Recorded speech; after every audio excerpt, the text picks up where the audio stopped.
Avant de plonger dans cette histoire incroyable, pensez à vous abonner à la chaîne et à activer la cloche. Ici, chaque récit a quelque chose à dire, et vous ne voudrez pas en manquer un seul. Dans le luxueux hall d'un hôtel 5 étoiles de Dubaï, les lustres scintillaient comme des étoiles capturées, et l'air était chargé de l'odeur suave du parfum rare et du bois précieux. Alexander Whitmore, un milliardaire américain au charisme intimidant et au sourire calculateur, déambulait avec son costume sur mesure. Sa réputation le précédait, brillant dans les affaires, impitoyable dans les négociations, et surtout, redoutable lorsqu'il s'agissait de rabaisser ceux qu'il considérait comme inférieurs dans son monde de privilèges. Ce jour-là, son objectif semblait simple, humilier Amal, une jeune femme qu'il croyait naïve et facilement impressionnable. Elle venait de déposer un dossier pour un projet d'investissement international, et Alexander, dans un élan de supériorité, avait décidé de s'adresser à elle en arabe, pensant qu'elle ne comprendrait pas. Il voulait la mettre mal à l'aise, la faire rougir sous le poids de son arrogance. Mais Amal, vêtue d'une robe élégante mais sobre, resta impassible. Ses yeux brillaient d'intelligence et d'assurance, et lorsqu'elle lui répondit dans un arabe parfait, clair et précis, le hall sembla soudain retenir son souffle. Alexander, qui s'attendait à des murmures confus ou à un silence embarrassé, sentit pour la première fois une vague de surprise et de désorientation le traverser. Elle sourit, polie mais ferme, sa voix portait la dignité et la maîtrise d'une personne qui savait exactement qui elle était et ce qu'elle valait. Ce moment fut plus qu'une simple réponse, c'était un retournement de pouvoir, un signal que toutes les tentatives de domination d'Alexander seraient vaines face à une intelligence et une confiance inébranlables. Ce face-à-face allait marquer le début d'un duel subtil entre arrogance et respect, privilège et talent, où chaque mot compterait et où le milliardaire découvrirait, à son grand dam, que la véritable richesse ne se mesurait pas en dollars, mais en savoir, culture et maîtrise de soi. Le lobby de l'hôtel semblait soudain plus silencieux, comme si les murmures des clients et le cliquetis des talons avaient été aspirés par la tension entre les deux protagonistes. Alexander Whitmore s'approcha d'Amal avec ce sourire qui mélangeait charme et condescendance, ses yeux analysant chaque détail de sa posture, chaque expression de son visage. « Bonjour, mademoiselle Amal, dit-il, sa voix suave mais tranchante. Je vois que vous avez déposé votre projet.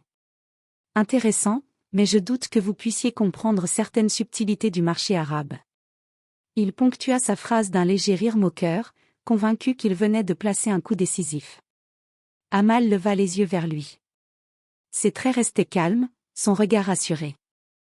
Elle répondit, parfaitement en arabe. « Je comprends très bien les subtilités que vous mentionnez, monsieur Whitmore. Et je suis prête à vous démontrer que mon projet est non seulement viable, mais extrêmement compétitif. » Alexander cligna des yeux, surpris. Sa tentative de l'humilier venait de se retourner contre lui. Les quelques clients proches levèrent discrètement la tête, intrigués par cette conversation inattendue. « Oh, vous parlez arabe ?» demanda-t-il, essayant de masquer sa surprise derrière un sourire forcé. « Avec aisance » répondit Amal, toujours dans un ton poli mais déterminé. « Je me suis préparé pour ce projet depuis des mois, et je connais très bien le marché que vous semblez sous-estimer. » Alexander se sentit déstabilisé. Jamais, dans sa vie, quelqu'un n'avait répondu à ses provocations avec autant de confiance. Amal continua. « Permettez-moi de vous présenter les chiffres et les projections. Je vous assure, monsieur Whitmore, que vous serez surpris. » Alors qu'elle déroulait ses documents avec précision, Alexander tenta de reprendre le contrôle. Mais chaque détail qu'elle expliquait, chaque chiffre et stratégie avancée démontrait non seulement sa préparation, mais aussi sa maîtrise des affaires. Peu à peu, son arrogance s'effritait, remplacée par un mélange d'admiration et de frustration. À ce moment, Alexander comprit une chose essentielle, sous-estimer Amal serait sa plus grande erreur. Et Amal, quant à elle, souriait intérieurement, consciente que ce face-à-face n'était que le début d'un jeu où elle avait déjà pris l'avantage. Alexander Whitmore ne supportait pas l'échec, et encore moins qu'une jeune femme le surprenne en public. Après la présentation impeccable d'Amal, il se retira quelques instants dans un coin du lobby, son esprit en ébullition. Chaque fibre de son ego criait vengeance. Il devait reprendre le contrôle, discrètement, sans perdre la face devant les témoins.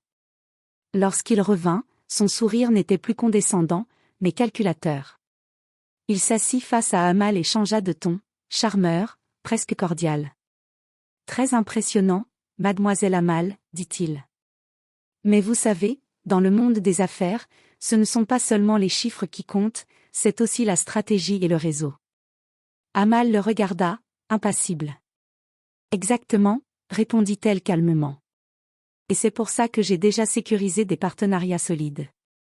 Mais si vous souhaitez m'expliquer votre version de la stratégie, je vous écoute. Alexander sentit sa frustration monter. Elle n'était pas intimidée, elle ne montrait aucun signe de peur. Alors il tenta une approche plus insidieuse, semer le doute dans son esprit. Vous savez, certains de vos investisseurs pourraient hésiter, lorsqu'ils verront qu'une personne si jeune, peu expérimentée dirige ce projet. Amal sourit, mais cette fois c'était un sourire glacial, précis. Monsieur Whitmore, l'âge et l'expérience ne garantissent pas le succès. Et sous-estimer quelqu'un est une erreur que vous risquez de regretter. Cette réponse frappa Alexander comme un coup de tonnerre. Ses doigts se crispèrent sur son stylo doré. Il avait sous-estimé Amal, et maintenant il voyait clairement qu'il n'était pas face à une simple candidate inexpérimentée, mais à une adversaire redoutable, capable de riposter à chaque attaque verbale. Le lobby semblait retenir son souffle. Les assistants et clients autour observaient cette joute silencieuse, où chaque mot était un mouvement stratégique. Alexander comprit alors que ce n'était plus seulement une question d'affaires, c'était un duel d'intellect et de maîtrise. Amal, avec sa posture impeccable et sa voix calme, avait déjà pris l'ascendant psychologique. Alexander savait qu'il allait devoir redoubler d'ingéniosité pour ne pas sortir vaincu de cette confrontation, et il aimait les défis, mais rarement autant que celui-ci. Le chapitre se termine sur cette tension palpable, un milliardaire arrogant face à une femme déterminée, et le public invisible de l'hôtel assistant à ce duel de volonté où l'issue restait incertaine. Les jours suivants, Alexander Whitmore ne pouvait se sortir Amal de l'esprit. Chaque réunion, chaque chiffre, chaque mot prononcé par elle le hantait. Il décida qu'il devait agir de manière plus stratégique, saper sa crédibilité sans provoquer de scandale public. Dans sa logique, il pensait qu'un milliardaire comme lui pouvait toujours reprendre le dessus. Il invita Amal à une réunion privée dans son bureau ultramoderne, au sommet d'un gratte-ciel surplombant Dubaï. Les vitres du sol au plafond laissaient entrer la lumière dorée du coucher de soleil, mais le luxe ne pouvait masquer la tension palpable. « Mademoiselle Amal, commença-t-il, d'une voix posée mais tranchante, je veux être honnête avec vous. Votre projet est ambitieux. Mais il y a certains obstacles que vous ne pouvez pas prévoir seul. » Il la regarda intensément, cherchant à y déceler un signe de faiblesse. Amal répondit calmement, son arabe impeccable teinté d'un léger accent américain, démontrant sa maîtrise parfaite de la langue. « Monsieur Whitmore, je suis consciente des défis. Mais je ne suis pas seule, et j'ai anticipé toutes les situations possibles. Si vous souhaitez vraiment m'aider, nous pouvons discuter de partenariats constructifs. Sinon, je préfère que vous laissiez mes affaires avancer sans interférence. » Alexander fronça les sourcils. Elle venait de transformer sa tentative de manipulation en démonstration de force. Décidant de passer à l'étape suivante, il fit venir un groupe de ses associés les plus influents et tenta de la mettre en difficulté avec des questions pointues, techniques et juridiques, pensant que cela la ferait trébucher. Mais Amal, préparée à chaque scénario, répondit à toutes les questions avec précision. Chaque donnée, chaque prévision qu'elle avançait était étayée par des chiffres et des références solides. Les associés de Whitmore échangèrent des regards surpris, certains même admiratifs. À un moment, Alexander, exaspéré mais fasciné, se leva et tenta une dernière tactique. « Très bien, mademoiselle Amal.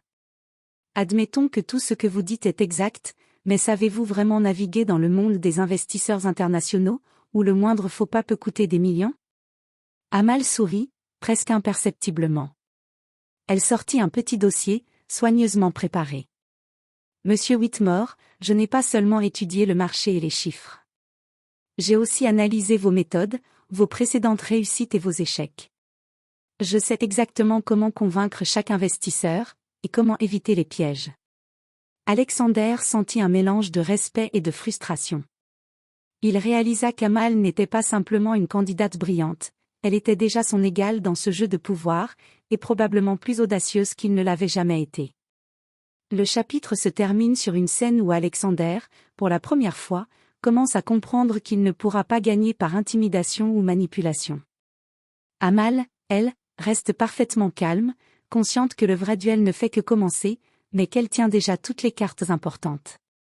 Quelques semaines plus tard, Alexander Whitmore pensait avoir encore une chance de prendre l'avantage. Il avait convoqué Amal pour une présentation finale devant un comité d'investisseurs internationaux, espérant une erreur qui pourrait le remettre sur le devant. Le hall de conférence, moderne et impressionnant, était rempli de visages sérieux, certains influents, d'autres simplement curieux. Amal entra, calme et confiante, chaque pas affirmant sa maîtrise de la situation. Alexander, assis au centre de la table, tenta un dernier regard intimidant, mais il sentit que cette fois, c'était lui qui était observé. « Bienvenue, dit-il, tentant de masquer son anxiété derrière un sourire professionnel. « Montrez-nous ce que vous avez préparé. » Amal déplia son dossier avec élégance, et, dans un arabe parfait suivi d'un anglais fluide pour le comité, elle présenta son projet avec une clarté et une précision à couper le souffle. Chaque graphique, chaque prévision financière, chaque stratégie de marché démontrait non seulement la viabilité du projet, mais aussi une vision novatrice que personne n'avait anticipée. À mi-parcours, Alexander sentit les investisseurs échanger des regards impressionnés, certains chuchotant des commentaires admiratifs. Il comprit qu'il avait sous-estimé Amal à un niveau qu'il n'avait jamais connu auparavant. Puis vint le moment décisif, Amal fit une démonstration en direct, utilisant les données et les outils technologiques pour montrer comment le projet pouvait générer un rendement exceptionnel. Son assurance, sa maîtrise des langues, et sa capacité à anticiper chaque question laissèrent le comité bouche bée. Alexander, malgré son ego et ses années d'expérience, se sentit impuissant. La salle entière applaudissait la clarté et la puissance de son exposé. Pour la première fois, il réalisa que le vrai pouvoir ne résidait pas dans la richesse ou le titre, mais dans le talent, la préparation et le courage de défendre ses idées.